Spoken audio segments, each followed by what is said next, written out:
Factory कई सालों से बंद है, इसलिए फैक्ट्री अधिकारी स्कूल को भी बंद करना चाहते हैं। इसलिए फैक्ट्री अधिकारियों ने फैक्ट्री का आवासीय क्षेत्र का मुख्य द्वार बंद कर दिया है। परिसर में स्थित राजकीय माध्यमिक विद्यालय के छात्र छात्राओं सहित क्षेत्रवासी परेशान है। इसलिए पुलिस ने सुरक्षा गार्डों को घेर लिया और ताले वाली जगह पर विरोध प्रदर्शन किया। आखिरकार ताला खोल दिया गया। लंबे समय से बंद राज्य सरकार की दुर्गापुर स्थित डीसीएल फैक्ट्री का भविष्य अंधकार में है। श्रमिक अभी भी फैक्ट्री आवास क्षेत्र में रहते हैं। इस क्षेत्र में 300 आवास इकाइयां हैं। यहाँ एक राज्य सरकार माध्यमिक शिक्षा बोर्ड माध्यमिक विद्यालय है। इस बीच अधिकारियों ने फैक्ट्री के ही टाउनशिप मुख्य गेट पर ताला लगा दिया। इस घटना के बाद पिछले बुधवार से स्कूल बसें फंसी हुई है। इस आवासीय क्षेत्र सहित आसपास के कई इलाकों के गरीब छात्र यहाँ पढ़ते हैं। दूर दराज से स्कूली विद्यार्थियों को दूसरे रास्ते से स्कूल जाना पड़ता है। इसके अलावा परिसर के अंदर 300 क्वार्टर के निवासी अपने वाहन बाहर नहीं निकाल पा रहे हैं और गैस सहित अन्य आपातकालीन सेवाओं के वाहन कॉलोनी में प्रवेश नहीं कर पा रहे हैं। फैक्ट्री अधिकारियों के इस अड़ियल रवैये के कारण परिसर के भीतर राज्य सरकार के माध्यमिक विद्यालय के आवास में रहने वाले फैक्ट्री श्रमिकों के परिवार संकट में है।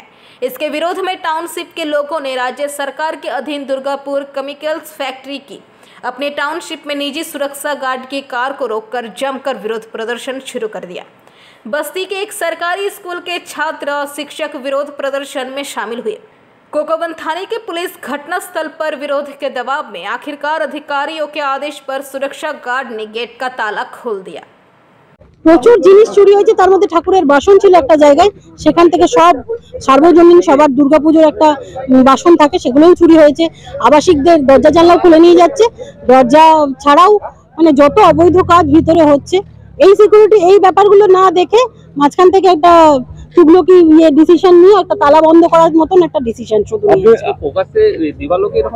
চুরি একদম সকালবেলা হচ্ছে, রাত্রিরে তো হচ্ছেই।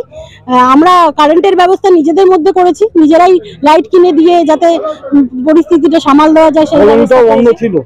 তো কখনো পুলিশকে জানিয়েছেন? পুলিশ জানে সব, ওনাদের সবই জানিয়েছি আমরা। এমনকি রিপোর্টও করা হয়েছে চুরি হয়ে গেছে বলে, কিন্তু কোনো ব্যবস্থা হয়নি। ওনারা বলেছে দেখছি, ম্যানেজমেন্টের সঙ্গে কথা বলছি। এই অবস্থা কি কারখানা কতজন পড়ুয়া আছে স্কুলে? আমাদের প্রায় 150-এর কাছে। এখন এদের সমস্যা কি তৈরি হয়েছে? আপনারা সমস্যা তৈরি আমাদের সমস্যা হচ্ছে যে স্কুল কেমিক্যালস ম্যানেজমেন্ট থেকে আমাদেরকে বারবার করে একবার ডেকে পাঠানো হলো, আর এখন নিয়মিত ফোনে ওনারা বলছেন যে আপনারা স্কুল খালি করে দিন। তো ওনারা কেমিক্যালস ম্যানেজমেন্ট কারণ তো জানি না, কারণ হচ্ছে যে কোনো কারণ দেখাচ্ছে না, বলছে আমাদের এখানে খালি করে দিতে হবে, আপনারা স্কুল খালি করে দিন। কেন খালি করব, কি বৃত্তান্ত বা কোনো লিখিত কোনো ডকুমেন্টস কিন্তু আমাদের কাছে কোনো দিচ্ছে না। তা আমরা আমাদের উদ্বোধন করব, ওনারা বলার কে? আমরা তো government service, government school, government service, রাজ্য সরকার মধ্যশিক্ষা পর্ষদের জায়গা, মধ্যশিক্ষা পর্ষদ আমাদেরকে রিক্রুট করেছে, আমাদের সবটাই সরকারি। তাহলে ওনারা বুধবার থেকে এই তালাটা লাগিয়ে দিয়েছে। এখানে কোনো সিকিউরিটি নেই।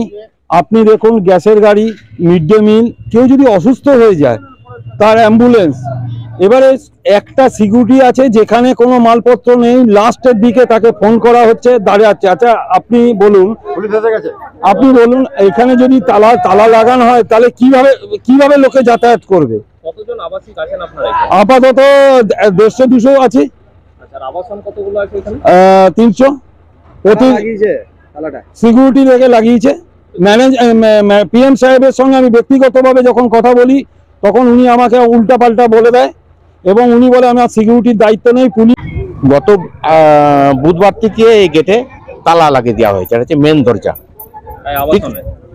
আবাসন আছে, স্কুল আছে। কারা লাগিয়েছে? ম্যানেজমেন্ট কর্তৃপক্ষ, দুর্গাপুর কেমিক্যালস কর্তৃপক্ষ লাগিয়েছে। বলতে পারবো না কেন লাগিয়েছে, ওরা নাকি উপর তালার নির্দেশ, এখানে তালা লাগিয়ে দিতে হবে। কখন থেকে লাগিয়েছে তালা? বুধবার থেকে। যাতায়াতের ক্ষেত্রে আমরা চোরের মতন যাচ্ছি বাইপাস দিয়ে। একটু ছোট গেট খোলা আছে আর বাইপাস আছে, চোরের মতন যাচ্ছি বাইপাস দিয়ে। স্কুলের গাড়ি এগুলো সমস্ত আটকে যাচ্ছে, বাইরে ছেলে মেয়ে নিয়ে এসে বাইরে তাদেরকে তুলতে হচ্ছে। এখানে গ্যাসের গাড়ি আছে। বর্তমানে আমার আছে এসিডিসিএল এর আন্ডারে, তাদের বিদ্যুতের যখন পরিষেবা বিঘ্নিত হচ্ছে ওদের গাড়ি ঢুকতে পারছে না, ওদের বড় গাড়ি ঢুকতে পারছে না। বড় গাড়ি খালে ঢুকতে পারছে না। কতগুলো আবাসন আছে এখানে? আবাসন আছে 300-এর উপরে। আমরা 100 জনের মতন একটা পরিবার বসবাস করি এখানে। হ্যাঁ, বসবাস করি। এখন জনজীবন তো খুব কষ্টের হয়ে গেছে। জনজীবন এবার বিপর্যস্ত হয়ে পড়েছে, সত্যি সত্যি তাই। কি চাইছেন আপনারা? আমরা চাইছি এই দরজাটা খুলে দেওয়া হোক, আর দরজা যদি দেওয়া হয় এখানে সিকিউরিটি এখানে পোস্টিং করা হোক। সিকিউরিটি এখানে তো থাকবে শুনুন না, নেই নেই, আজকে 1 বছর যাবত এই সিকিউরিটি নেই। কি নাম আপনার? আমার নাম সুভাষ রায়, আমি এইখানেই থাকি, কেমিক্যাল সুপারনে আবাসিক। दुर्गापुर से निमाई दास की रिपोर्ट, PVTV न्यूज।